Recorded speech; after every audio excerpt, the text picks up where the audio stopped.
Australia, in the decades after World War II, was a safe and happy place, especially on the beach in summertime. But in the mid-1960s, two terrible events, one in New South Wales and the other in South Australia, brought that era to an end. You're about to see the strange story of how three children went to an Adelaide beach on a summer's day and simply disappeared without a trace. But first, we look at another event that also took place at a beach. The brutal murders known simply to police investigators as Wanda. The main Sydney police switchboard jammed with calls. Two 15-year-old girls have been savagely murdered in sandhills at Wanda Beach, south of the city. A record-breaking cash reward is offered in a desperate effort to find the killer. Hundreds of calls an hour are coming in, and overworked detectives struggle to follow every lead. The sheer volume of information and the workload facing detectives make this the biggest murder investigation in Australian history. Now, after more than 40 years, police are still on the trail of the Wanda killer. But despite all the leads they've received, they continue to look for a silent witness who might have vital information. And now, the mother of one of the victims has finally broken her silence to appeal for more help.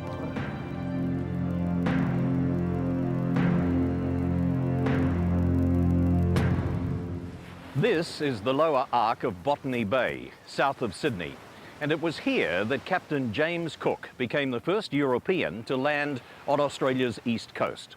On the other side of this peninsula are the sandhills of Wanda, part of Sydney's longest continuous strand of shimmering ocean beaches. And it was in that summer playground in 1965 that the lives of two pretty young teenagers came to a sudden and violent end. 7 years earlier, in 1958, Marianne Schmidt arrives in Australia with her parents, Elizabeth and Helmut, and 5 brothers and sisters. The family is a small part of the great wave of war-weary Germans who've taken up the Australian government's offer of a new life. After a few years living in migrant camps, they move to a typical suburban home in West Ryde in Sydney's inner northwest. But soon after, tragedy strikes when Marianne's father falls ill and dies. Her mother, Elizabeth, poor and barely able to speak English, struggles to support and care for her 6 children on the meagre welfare payments of the time. Well, not easy. You haven't got any pride left and whatever. You have to go and ask for help. So the Schmidt family did help pretty a lot. Whatever, I didn't have a phone. See, if you want to buy the bills, everything, you couldn't have a proper meal for the kids. Not with £9 a week, okay? Although many of the Brush Road neighbours make little effort to get to know the Schmidt family, Marianne makes friends with Christine Sharrock, a girl of her own age who lives with her grandparents next door. They've been like twins. I don't know, they just clicked when we moved in. She was a nice girl. The two girls spend a lot of time together. They're normal teenagers, finishing high school with plans and dreams for the future. Like millions of Australian teenagers, in the summer of 1964-65, Marianne Schmidt and Christine Sharrock worshipped the surf culture and idolised the new pop music bands. Both are quiet and shy. They have no boyfriends, although that doesn't stop them writing in their diaries about the boys they meet, the sun, surf, and endless summer of life at the beach.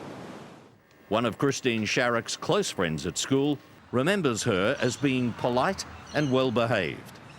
She was always very respectful of teachers, in particular at school, and respectful of other people, and very well-mannered, very polite, probably more so than some of us. In summertime, the Schmidt family and many others like them would head for Cronulla Beach to escape the stifling heat of Sydney's sprawling western and southern suburbs. Cronulla Beach was important because it was accessible by train. We were all pretty savvy about how to use trains, probably more savvy than our parents ever gave us credit for. The Schmidt children had been to Cronulla Beach several times that summer. With Elizabeth Schmidt still in hospital recovering from an operation, Marianne and Christine make plans to take the four little ones again. 10-year-old Peter, Trixie, aged 9, Wolfgang, who's 7, and 5-year-old Norbert. In what will later become a widely discussed incident, Christine talks about going back to the sandhills at Wanda. Crime writer Alan Whitaker, who's written extensively about the Wanda killings, believes this is a crucial clue. Christine had a conversation with her grandmother as she prepared her things for the trip to the beach, saying that she hoped that they'd be able to walk through the sandhills again. Her grandmother asked her not to do so because they had the younger children, the younger Schmidt children, with them, but Christine was determined to do so. Detectives would later question why Christine Sharrock was so keen to return to the sandhills. Was it possible that the girls had met or seen someone there on a previous visit? Were they hoping to meet him there again? Friends who knew the girls well have some doubts about this theory. Now, at the same time, we were all absolutely convinced that, that what had happened had not been something that Christine would have brought on herself, because Christine was only too well aware of the mores and the values that, that were being taught. Marianne's mother, Elizabeth Schmidt, says the girls were always warned not to talk to strangers. Well, I didn't talk about boys or anything, not in front of Mum anyhow. I just said don't get any lifts when you go on the street. When I walked from West Ryde to from Brush Road to West Ryde, put it that way. And if some car should stop and you want a lift, I said don't take a lift because you don't know what happened. That was it. Don't talk to strangers.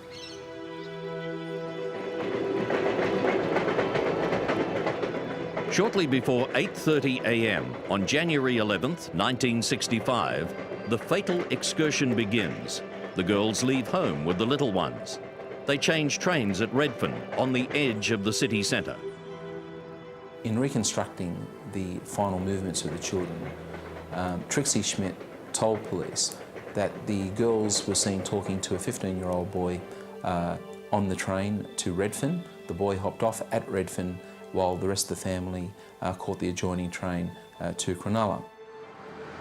The children arrive at Cronulla station and walk down towards the beach.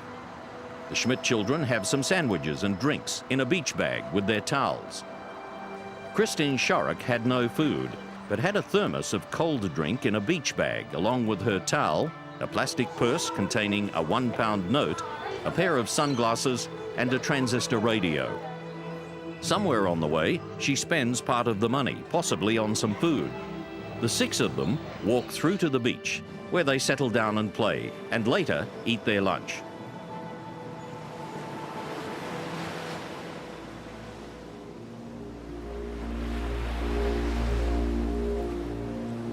Seven-year-old Wolfgang watches Christine and Marianne chatting to a youth who's carrying a knife in a holster and is using a spear to catch crabs in rock crevices. Then, the fateful decision is made to go for a walk. In the early afternoon, the girls decided to take the younger children on a walk to Wanda Beach into the sandhills. This is a distance of some kilometres, and it was about 400 metres past the Wanda Beach Surf Club, that the children complained that the wind was whipping their legs and it was very uncomfortable, that they were tired. Come on. All right, let's go, guys. Up here. All right. The girls decided to leave the children there with their towels for protection. Christine even gave a transistor radio that she got for Christmas to keep the children company. And on the pretext of heading back to the southern end of the beach to get their things, the girls headed off. But inexplicably, the two girls head off in the opposite direction, north, into the sandhills. 10-year-old Peter Schmidt shouts at the girls. You're going the wrong way! No, we're going mad. But the girls just giggle and give a flippant reply. It's the last time all the children will see Christine and Marianne alive.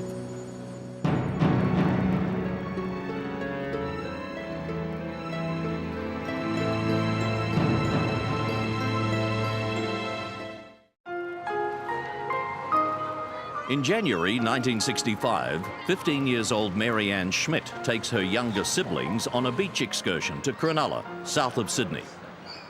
With them is Marianne's close friend and next-door neighbour, Christine Sharrock. Instead of swimming, they decide to walk northwards to Wanda Beach. All right.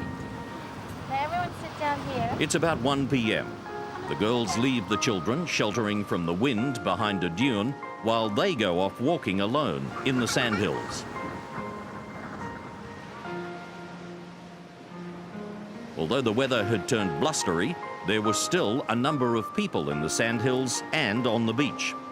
One of those was a local man, Dennis Dostine, who was walking with his young son. Dostine, who prefers that his face not be shown, saw the girls walking over the sandhills. Well, what really drew my attention to the girl was when she kept looking over her shoulder, very much in a manner to see if she was being followed. She did that 2 or 3 times, and then I lost interest in I could see nothing behind and no reason why she should be such an action, and I just continued on my merry way. Police can only conjecture if somebody had arranged with them or whether the girls took it upon themselves to go up into the sandhills and to meet somebody that they had met early that day or on previous visits.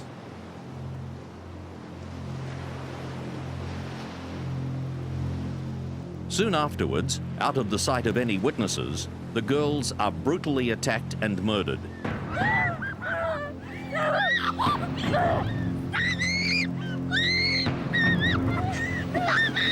The killer strikes at Marianne Schmidt first. In a frenzy, he stabs her a total of 14 times.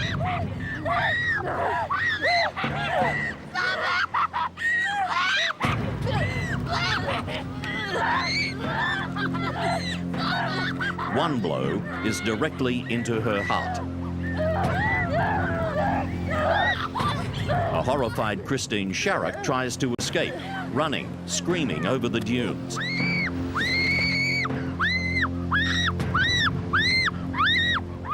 Only to be chased and caught by the killer. He bashes her hard with a blunt object, fracturing her skull. He then stabs her at least 6 times.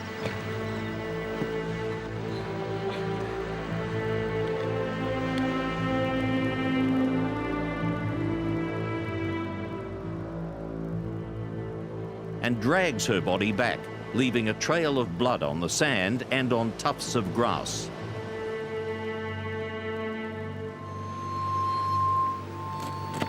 It's now that he attempts to have sex with the dead or dying girls.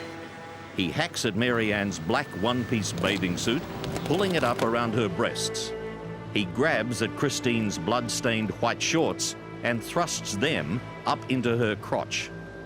Samples of sperm are found, but strangely, a later autopsy will show both girls' hymens are still intact.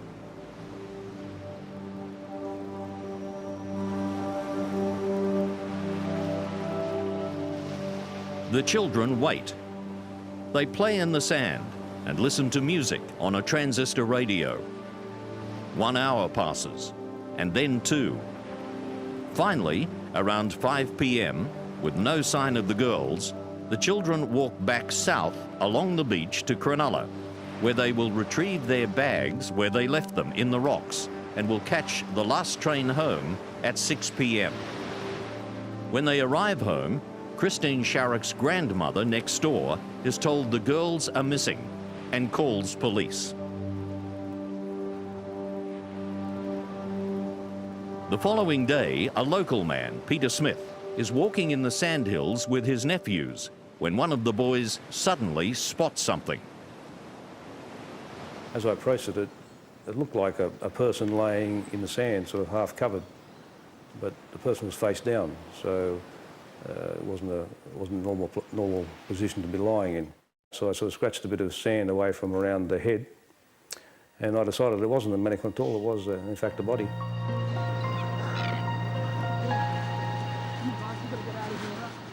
Deeply shocked, confused and shaking, and with the boys peppering him with questions, he rushes to the nearest building, the Wanda Beach Surf Club residence, more than 2 kilometres away, where lifesaver Barry Ezzy is on duty. I think I was in the first aid room and he came to the door. He looked very, what can I say, he looked very concerned or upset. I sort of picked that straight away and I knew that there was something wrong. He had 2 little boys with him. And he said, I've discovered a body in the sand dunes further up the beach. And I said, well, we better get the police down here. Newspaper photographer Jeff Jessup is one of the first on the scene. So I sort of just slowly went toward the sandhills and I came across the 2 feet, which, you know, really, it's sort of, you think, you know, what is it? And it takes a few seconds for you to realise that they're 2 human feet. But then, suddenly, one officer makes a further shocking discovery. So I was standing there looking at the grave scene. He said there was 3 feet sticking out of the grave. I said, yeah, there is. So that's when we realised there was 2 people there. While a search gets underway, detectives link the find to the missing persons report and visit their homes. They speak to the children and Christine's grandmother and make the identification. Over the next few days, the young Schmidt children are interviewed many times. They're taken back to Cronulla, where detectives walk with them as the little ones recount their movements and explain how the girls went off walking into the sandhills. It's then that 7-year-old Wolfgang drops a bombshell, telling them that he saw the girls walking off into the sandhills with the youth he'd seen earlier chasing crabs. He describes the youth as having fair or light brown hair and a smooth face, wearing only light grey trousers and carrying a blue towel. Wolfgang says he still had his knife in the holster, but no spear. He was trying to engage the girls in conversation and was asking them questions. Tell me your name. Wolfgang says the girls did not reply, and the youth's face looked angry. Please tell me your name.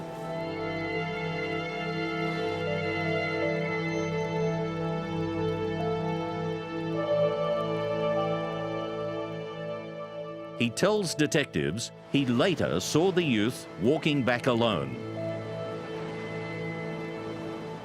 From Wolfgang's recollections, detectives try to make up an identikit picture of the youth, but this is abandoned as the descriptions become vague and vary too much.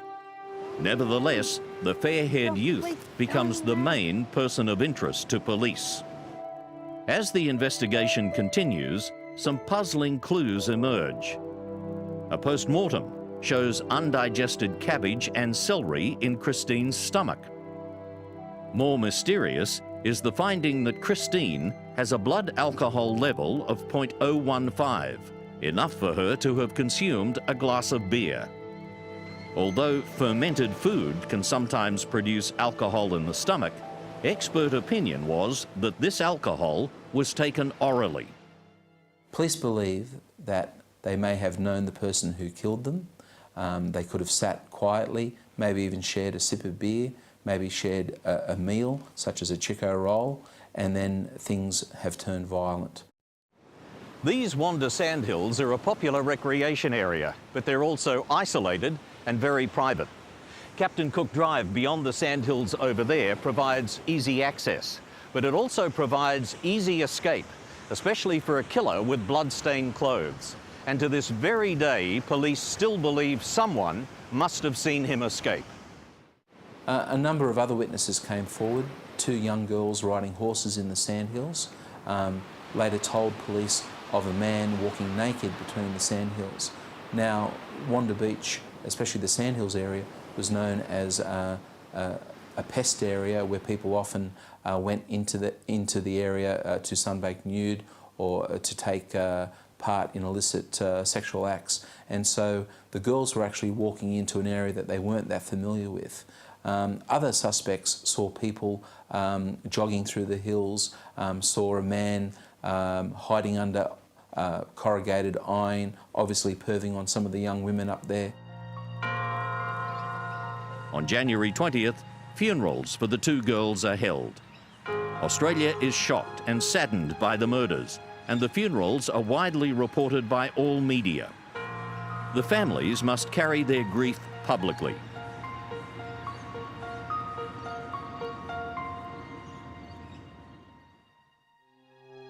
After a month, with still no breakthrough in the investigation, the government offers a record reward of £10,000, equal to $20,000.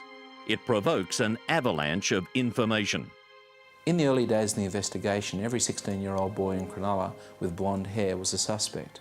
And when you think of the 1960s, that's literally thousands of suspects. Of course, police became swamped with paperwork and erroneous calls. One woman who sunbathes regularly near the Wanda Surf Club calls police to report one particular man who harassed women on the beach. She tells detectives how the man sat beside her and propositioned her, using obscene, insulting and degrading language. Lifesaver Barry Ezzy remembers him well. He was an unusual sort of a character, and he was annoying girls on the beach at that time. And I asked him to leave the beach because of his behaviour. He was annoying girls, and he became a bit of a suspect, I believe. The police were very interested in that bit of information, but to my knowledge he was never ever located, and I never saw him again. And we had to sort of escort him from the beach and send him on his way. Investigator Mick Ashwood of the Unsolved Homicide Review Team says this man may have seen the murderer. That male wore a white singlet top or a shirt, carried a radio over his shoulder, possibly balding in appearance, and he would approach women in the area of North Cronulla, Cronulla and Wanda Beach, and he'd talk to them about sex, spoke to them about their sexuality, and on occasions produced a book which contained cuts out of pornography. That was the major focus of the investigation, to identify this person. Another problem for investigators is that despite an intensive search, no murder weapon is ever found. Tons of sand from around the murder scene are sifted for clues, and various items are found, including a knife blade with some bloodstains, but police are unable to link it to the crime. 14 months after the murders, in April 1966, the coroner hands down his finding. By now, police have conducted more than 7,000 interviews. The Wanda murders are rapidly turning into a classic cold case. But no unsolved murder is completely abandoned. In the case of Wanda, police have been looking closely at a number of known psychopathic killers who were in Sydney at the time.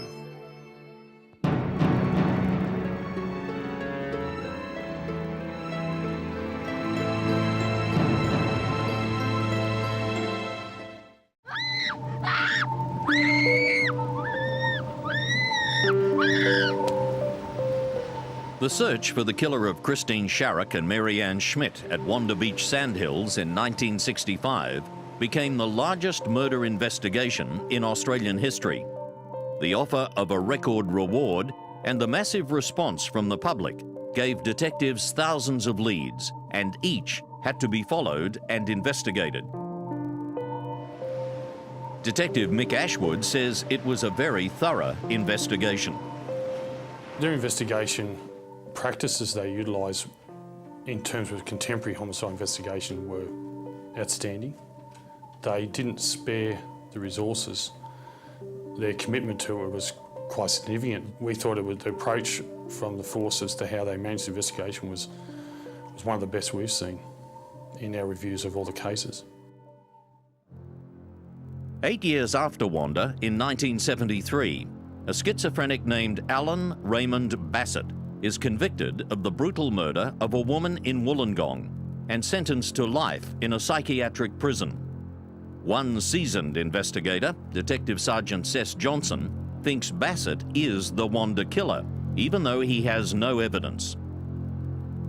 Bassett gives Sess a painting, and Sess believes it could hold clues to a number of murder scenes that only the killer would know, including red blood on grass, a broken knife, and what looks like a girl's body and hand. Sess Johnson died in 1980 in a pedestrian accident and went to his grave unable to prove that Bassett was the Wanda killer. Bassett has consistently denied any involvement and has now been released into the community. Another suspect is a man who's now dead. He was a sexual fiend that the American media dubbed the Beauty Queen Killer.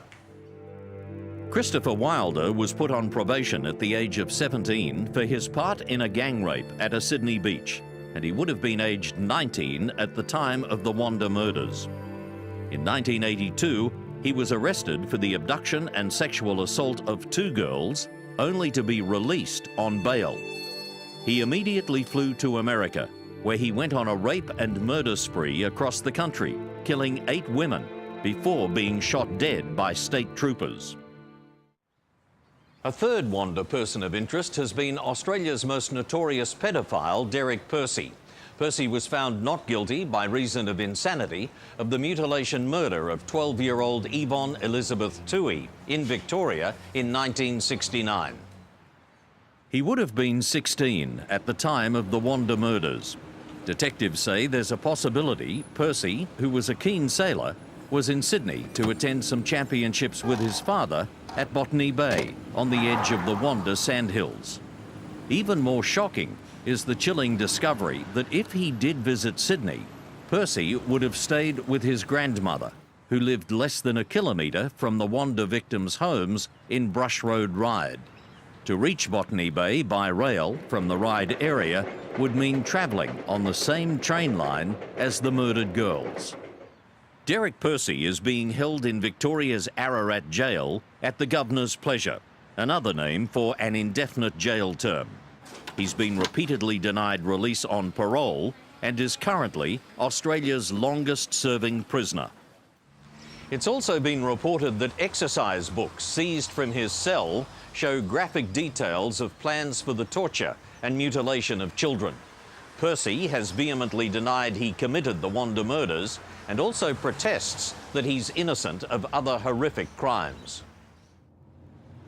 There are a number of cases involving children that police say may yet prove to have links to Percy.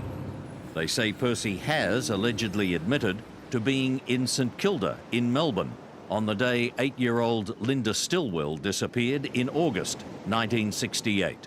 She's never been found. And detectives working on the murder of 3-year-old Simon Brooke believe they can place Percy in Sydney in May 1968, when the toddler's body was found in bushland. It's also possible that instead of being victims of a psychopathic killer, Christine and Marianne died because they stumbled upon some kind of illegal activity in the dunes that day and had to be silenced. The sperm sample taken from the crime scene established a probable blood type, but identifying the killer will require some solid new evidence. We're hoping that there is a witness there in Wanda Beach and Sandhills, either on the 11th of January 1965 in the afternoon or perhaps the evening, or perhaps on the 1st and 2nd of January when the girls were there initially, that did see either the crime or the person who committed the crime. We've heard the person may have had blood on them after the crime. It's 42 years on after this has occurred. Society's changed. There were some people doing illegal things in that time around those sandhills. And we think now it's time for that person to come forward and tell what they saw. And may not think it's significant, but I think for the family of Marianne and Christine, they'd like some closure and to have this case solved. For Elizabeth Schmidt, there is no closure, no explanation as to why her beloved daughter Marianne had to die. If I tell you, I'm not a churchgoer, okay? But walking down the street and pray, that happened a lot. Going shopping, the tears running and praying. I still got the question why. You know, I said it at that time, so I find on each corner girls who wait for it. Why has to be the ones who say no, and they cope it. That's my opinion. Still got the questions why. One of the original investigators on the case, retired Detective Sergeant Barry Reynolds, also believes someone in the dunes that day saw something, but still hasn't come forward. I think there is somebody still alive today that could provide an end to the mystery if they were prepared to come forward and tell the authorities what their thoughts are. Detectives believe they will eventually find out who killed Marianne and Christine. But all they can say officially at the moment is that they're seeking 4 persons of interest and that they have 2 firm suspects. If it would help, if somebody would know anything, any little bit, I would like that. At least after 40 years, we might come to the end. The murders at Wanda were a frightening sign that the era of innocence in Australia, an era of safe streets and unlocked doors, was coming to an end. It ended forever a year later when 3 small children went for a swim at an Adelaide beach and disappeared without a trace. Coming up, the Beaumont Children Mystery.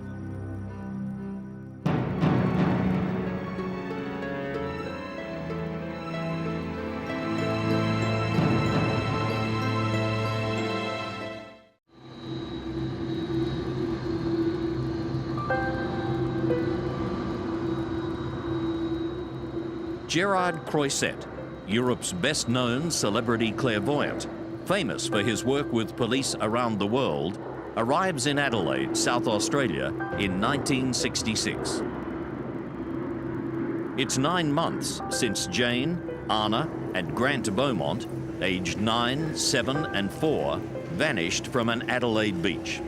The massive search for them has found nothing, and the bizarre arrival of Europe's leading clairvoyant is a desperate gamble to try to turn up some clue that might help find the children.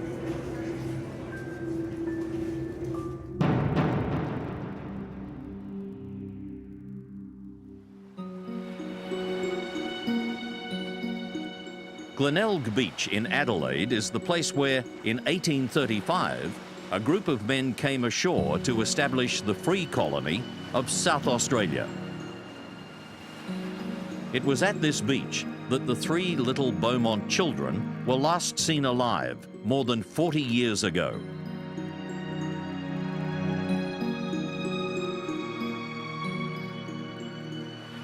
In the 1950s, the quiet suburbs in South Australia's capital city of Adelaide are said to be the best place in the world to raise children. Neighbours know neighbours, and everyone looks out for everyone else. It's here, in 1955, that ex-serviceman Grant Beaumont, known to everyone as Jimmy, marries a local girl, Nancy Ellis, known to her friends simply as Nance. Their first child, Jane, is born in 1956. Another daughter is born 2 years later, in 1958, and named Arnna Kathleen. Finally, in 1962, a son is born, named Grant, after his father. It's Australia Day, Wednesday, January 26th, 1966, and the children are still on their long summer holidays. As the day dawns, Nance knows it's going to be a real scorcher, and so she gives the children permission to come here to Glenelg Beach, but she insists they take the bus rather than ride their bikes. Out we go. Okay, kids, you're going to the beach now. They were dressed in swimming costumes, shorts and sandals, and Jane carried their beach towels in a greeny blue airline-style shoulder bag. It just wasn't out of step for that time for the children to go off to the beach with just the things they were carrying. Nance gives the children money for a little lunch and for bus fares, and this will later prove to be an important clue. It's just after 10 a.m. when the children board the bus.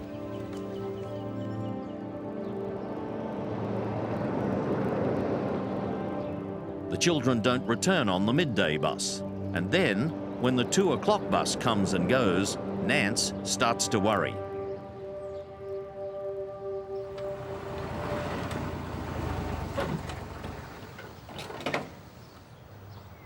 By the time Jimmy arrives home shortly after 3 o'clock, Nance is starting to panic.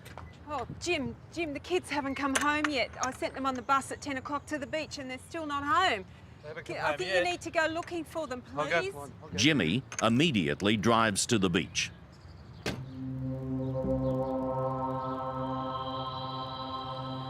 I'll find them. I'll find them.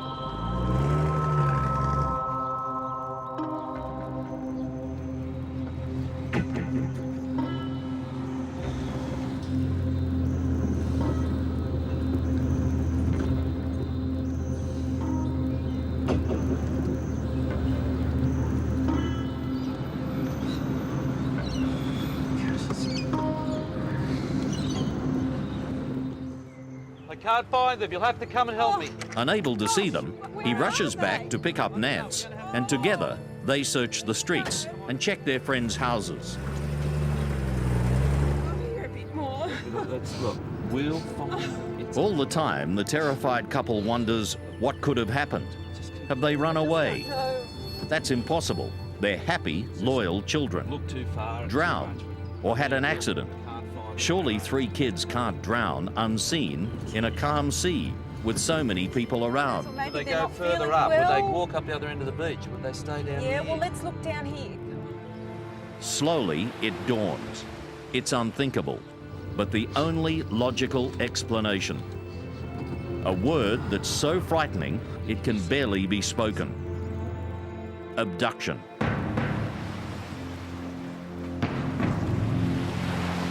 It's now 5 p.m. Jimmy and Nance decide it's time to go to the Glenelg police station, where Detective Mostyn Matters is on duty. Both of them were living in hope that the children had overstayed their stay at the beach, or that they'd gone to their friends' places and stayed there to play. And they were still living in that hope that everything was all right. Because naturally, as time went on, they became more and more concerned, and that was the situation. And so begins what will become one of the most famous missing persons cases in Australian criminal history. News flashes break into late-night radio programs announcing the disappearance.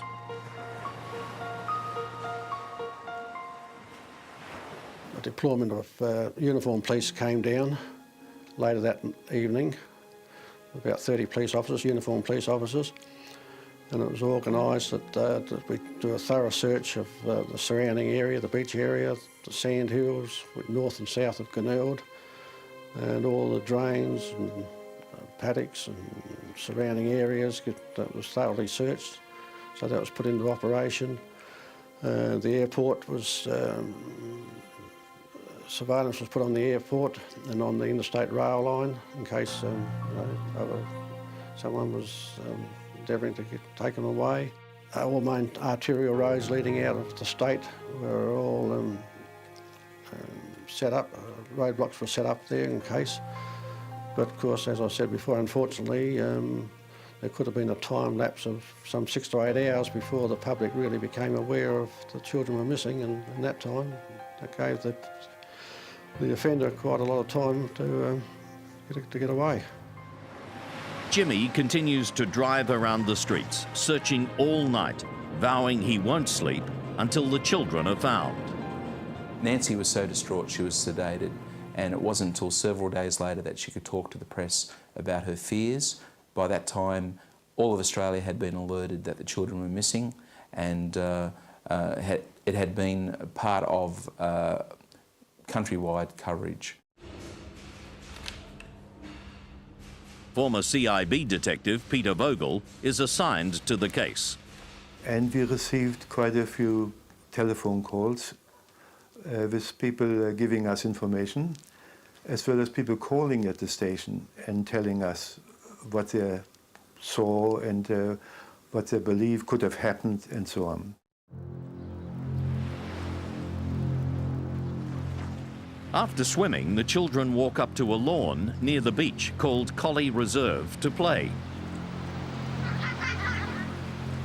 Witnesses tell of seeing a man with fair hair watching them.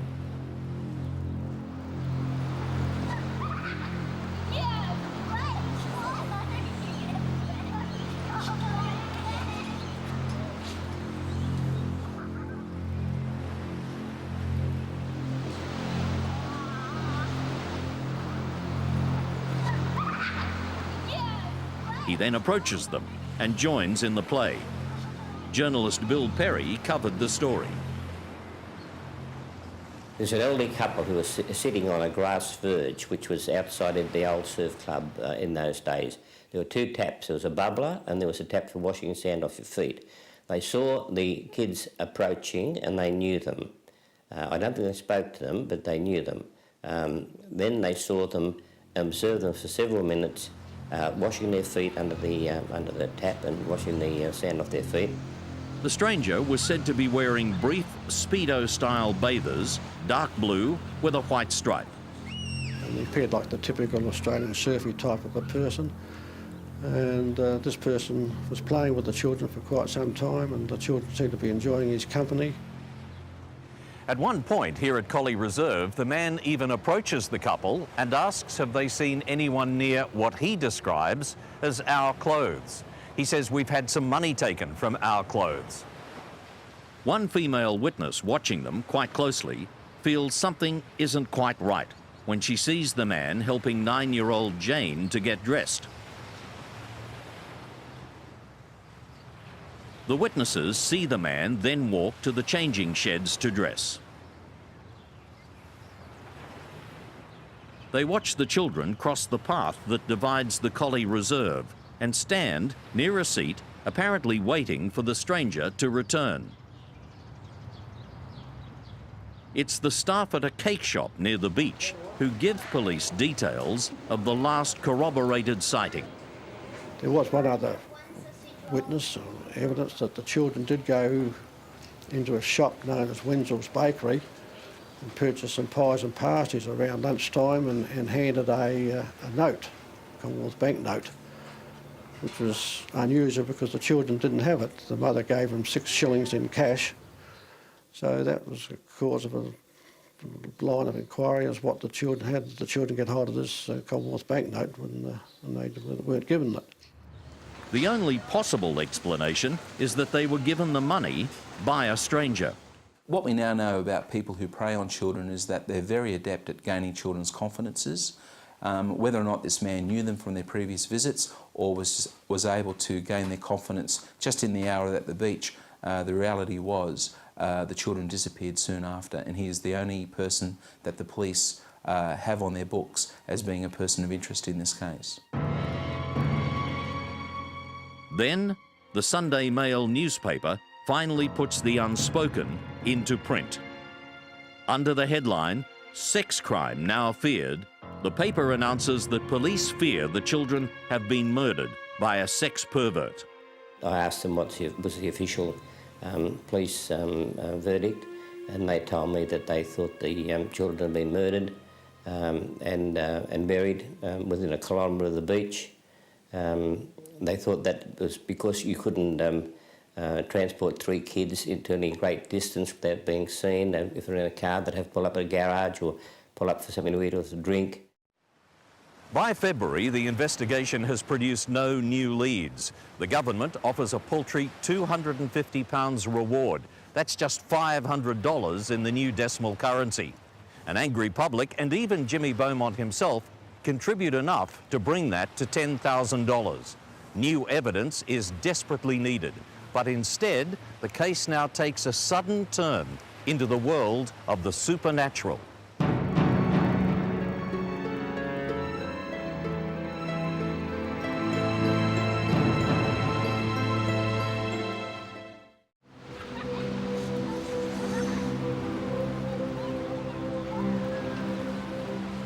Nine months after the sudden disappearance of Jane, Arnna and Grant Beaumont from Adelaide's Glenelg Beach, police investigators run out of any worthwhile new leads. The only clue is a less than reliable sketch of a man seen playing with the children near the time they were last seen alive. Local people, supported by the news media, decide to consult a famous Dutch clairvoyant, Gerard Croiset, who has worked with police internationally to find missing persons. Local businessman and Beaumont family friend Barry Blackwell agree to help.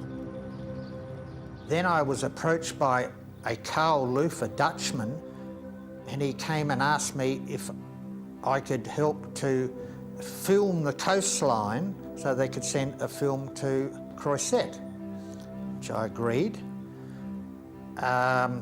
Which we did, and we got back from Croiset plans or drawings and details of the children's last walk. While skeptics have always challenged Croiset's claims to have found any missing persons using his clairvoyant visions, his biography is a worldwide bestseller. When asked about the Beaumont children, Croiset says he feels they have not been kidnapped, but have been buried alive. Crowds immediately flock to Glenelg Beach to dig for evidence, and others call police to report the existence of various caves and hollows along the coast. Croiset says he sees a vision of the children crawling past a barrier and warning sign and through a little hole, and suddenly sand or water tumbles in on them. We went back to the area where the barrier and the warning sign was, and we found a giant drain that went into the sea, which was completely blocked. And we borrowed a fire hose from the fire department and spent a day trying to unblock it, which we eventually didn't because there was nothing there. I read the following day in the advertiser that I'd offered to fly Croiset out here, which I hadn't, but anyway, they said it, so I went along with it, and I went into KLM, the Dutch airline, and paid his fare. Croiset arrives to a surging crowd of reporters hurling questions at him in Dutch and English.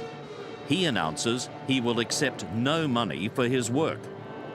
That day, Jimmy and Nance Beaumont are interviewed on television about Croiset's arrival. Jim, what sort of question does one ask on a time like this? Well, what can you say, actually? I mean, I know many people all over Australia really feel for us, and well, what can you say at this moment? I mean, we've been hanging on for 9 months and 14 days now, and, well, we just got to just wait and hope and pray. Do you hope that Dr. Crozet succeeds, Jim? Oh, well, I mean, that's his belief, and I really appreciate him coming over, I mean, to find the children, but not the way that he says, because I don't believe that the children are dead, and I'll cling on to the hope until there's any evidence found otherwise. I think it'd be very difficult for him to meet us. I think he's a very feeling man, and I think that his main objective is finding the children more so than talking to us, perhaps. The following day, Croiset tours the beach and is then taken to a warehouse where the Beaumont children had once played. The warehouse has just been renovated and has a new, thick concrete floor.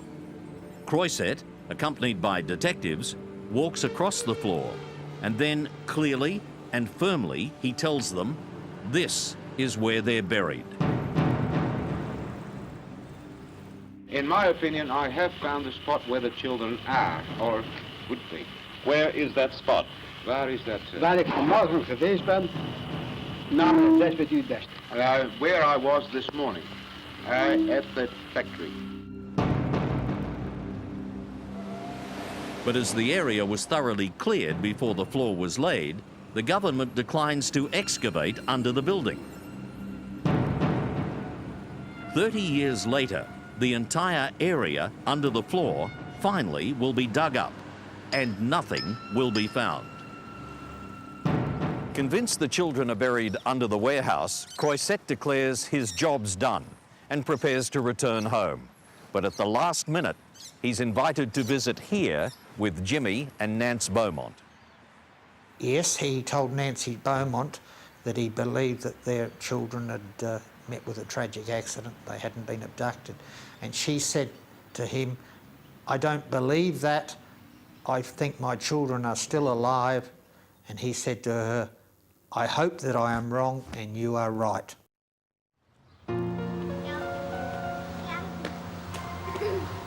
As far as police are concerned, the clairvoyant stunt has been a total failure.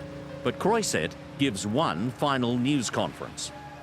You asked me the question, have you got any idea yourself where the children are? He said, my impression is that they are near the wall of that storeroom where the children were last. Where exactly is that? Well, that's Wilton Street, Somerton Park. Yes.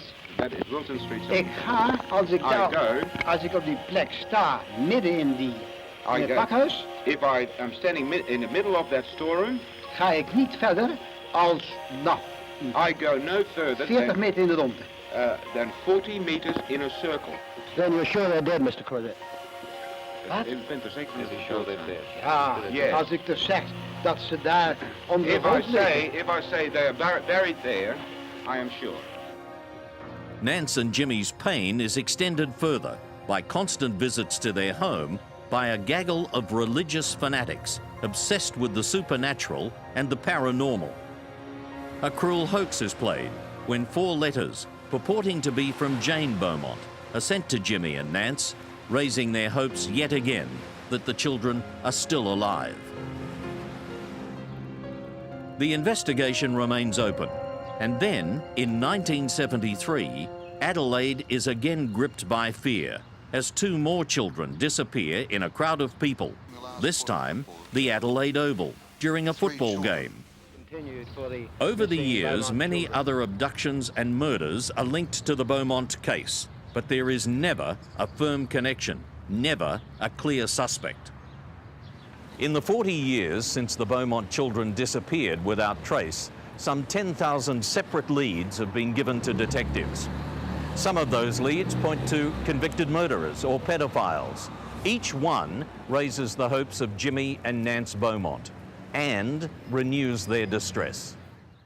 She told me that she just couldn't bear the thought that they were buried in somebody's backyard, and she told me what beautiful children they were and what loving ways and simple ways they had. She said that she'd thought of taking her own life because she had nothing to live for, She had nothing to wake up for, her whole family was gone. For years, the grieving parents stay on at the empty little house in Somerton Park. A heartbroken Nance tells one interviewer, "What if the children came back one day and knocked on the door and I wasn't there?" But eventually, the tragedy takes its toll. Jimmy and Nance leave the house and separate to start new lives.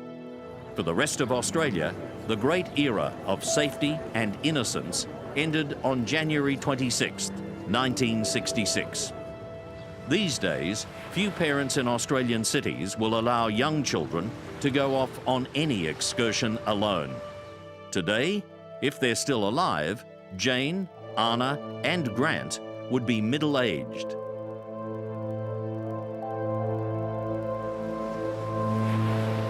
The police investigation is ongoing.